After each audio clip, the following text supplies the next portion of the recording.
ఈరోజు పచ్చి చింతకాయలతో ఊరగాయను ఎలా ప్రిపేర్ చేయాలో చూసేద్దాం రండి. ఈ ఊరగాయను ప్రిపేర్ చేయడానికి ముందుగా ప్యాన్లో 2 టేబుల్ స్పూన్స్ ఆవాలు, హాఫ్ టేబుల్ స్పూన్ మెంతులు వేసి బాగా వేయించుకొని మిక్సీ జార్లోకి వేసి పొడి చేసి పక్కన పెట్టుకోవాలి.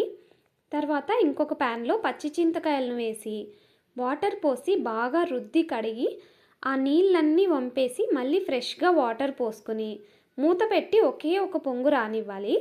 ఎక్కువగా ఉడికిస్తే పొట్టు మొత్తం చింతకాయ గుజ్జుకి అతికిపోయి చింతకాయ పొట్టు సపరేట్ చేయడానికి కష్టమవుతుంది.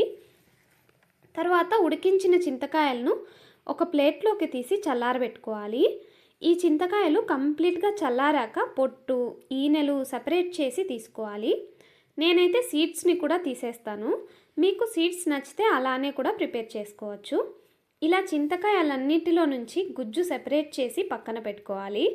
తర్వాత ఒక ప్యాన్లో 250 ml ఆయిల్ వేసుకుని ఆవాలు వేసి అవి చిట్లాక సన్నగా కట్ చేసుకున్న 2 టేబుల్ స్పూన్స్ వెల్లుల్లి కూడా యాడ్ చేసుకుని స్టవ్ ఆఫ్ చేసిన తర్వాత ఎండుమిర్చి, టేస్ట్కి తగినంత సాల్ట్, చిల్లీ పౌడర్ వేసుకోవాలి.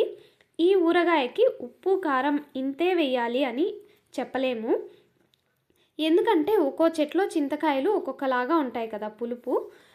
కాబట్టి ఎక్కువ తక్కువ అయినా కూడా మళ్ళీ చూసి యాడ్ చేసుకోండి. ఉప్పు, కారం బాగా కలిసాక మనం మిక్సీ పట్టుకున్న ఆవాలు, మెంతులు పౌడర్ కూడా వేసి బాగా కలిపి కంప్లీట్గా చల్లారాక మాత్రమే మనం తీసి పెట్టుకున్న చింతపండు గుజ్జుని యాడ్ చేసుకొని కలుపుకోవాలి. అంతే, చింతకాయ ఊరగాయ రెడీ అయిపోయినట్లే. సబ్స్క్రైబ్.